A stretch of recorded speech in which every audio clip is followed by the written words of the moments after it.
Hello बच्चों, madam की पाठशाला में आपका स्वागत है। मैं हूं आपकी मैडम सरिता, लेकर एक और नई वीडियो जो क्लास 9th की है, स्पर्श किताब से ली गई है और पाठ का नाम है रहीम जी के दोहे। रहीम जी के दोहे कुल मिलाकर 11 हैं। उनमें से मैं 1 से लेकर 6 दोहे तक का थर्लार्थ कर उनकी वीडियो ऑलरेडी अपलोड कर चुकी हूँ। उसका मैं लिंक डिस्क्रिप्शन बॉक्स में डाल दूंगी, आप उनको वहां से देख सकते हैं और समझ सकते हैं। उससे पहले अगर आप मेरे चैनल पर फर्स्ट टाइम आए हैं तो मेरे चैनल को सब्सक्राइब जरूर करिए और आई बेल का बटन जरूर दबाएं, ताकि जब भी मैं कोई नई वीडियो डालूंगी उसका नोटिफिकेशन आप तक पहुंचेगा और आप उस वीडियो से अपना फ़ायदा उठा सकते हैं, उसको समझ सकते हैं। तो शुरू करते हैं आज की वीडियो जो है रहीम जी के दोहे। रहीम जी के दोहे, और हम करने वाले हैं रहीम जी के दोहे में से 7वें नंबर का दोहा। तो देखें दोहा है क्या।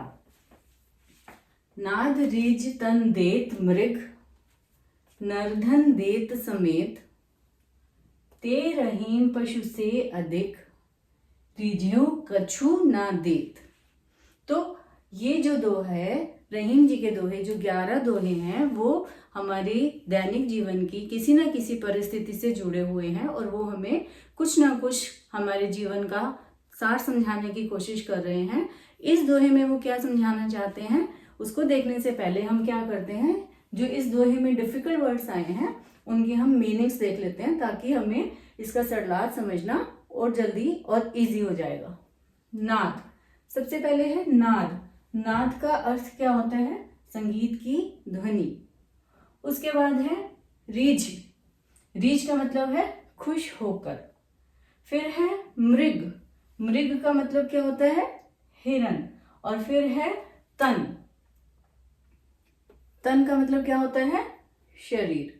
तो ये कुछ डिफिकल्ट वर्ड्स थे इस दोहे के, जो हमने उनका शब्दों के अर्थ लिख लिया। अब हम इसका करते हैं सरलार्थ। इस दोहे में रहीम जी कहना चाहते हैं कि जिस तरह एक हिरन संगीत की ध्वनि को सुनकर उससे खुश होकर संगीत बजाने वाले के ऊपर अपना सब कुछ न्यौछावर कर देता है, अपने शरीर तक को कुर्बान कर देता है, उसी तरह नरधन देत समेत कुछ इंसान, कुछ लोग भी ऐसे होते हैं जो दूसरे के प्यार से खुश होकर, प्रेम में पड़कर, उनसे खुश होकर अपना धन तक भी उनके ऊपर न्यौछावर कर देते हैं।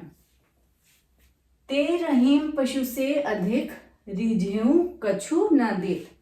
अब रहीम जी इन पंक्तियों में कह रहे हैं कि लेकिन कुछ मनुष्य पशुओं से भी अधिक बुरे होते हैं।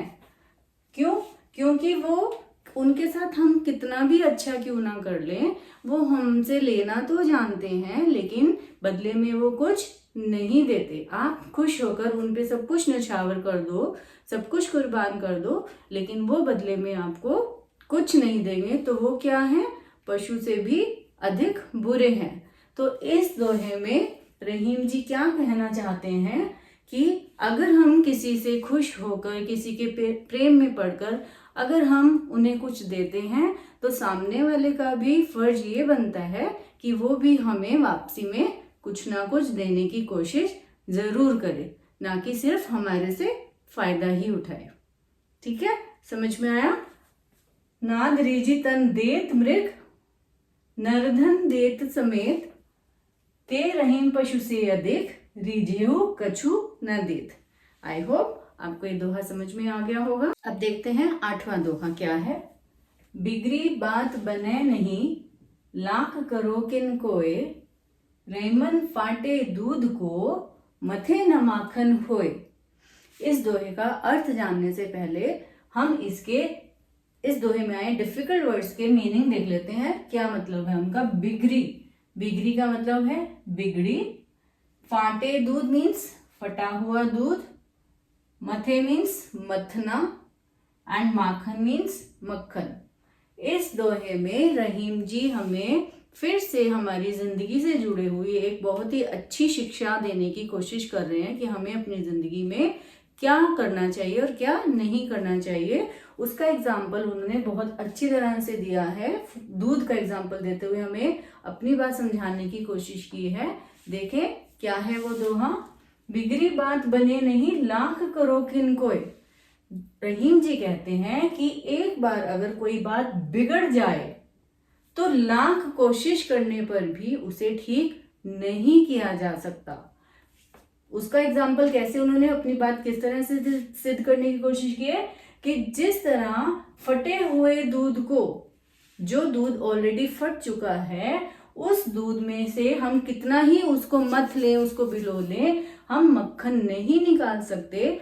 उसी तरह अगर हमारे से कोई बात बिगड़ जाती है तो लाख कोशिश करने पर भी हम उस बात को, बिगड़ी हुई बात को ठीक नहीं कर सकते। इसके लिए हमें क्या ध्यान रखना है कि कोई भी काम करने से पहले या कोई भी बात करने से पहले बहुत अच्छे से सोच के, विचार के, समझ के उस काम को करने की कोशिश करनी है, उस बात को करने की कोशिश करनी है।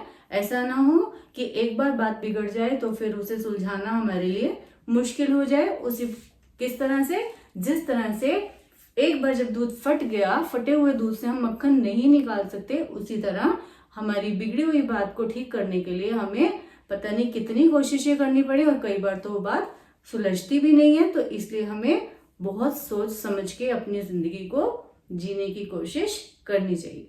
आई होप आपको ये दोनों दोहे समझ में आए होंगे और मिलती हूँ जल्द ही नई वीडियो के साथ। Till then bye.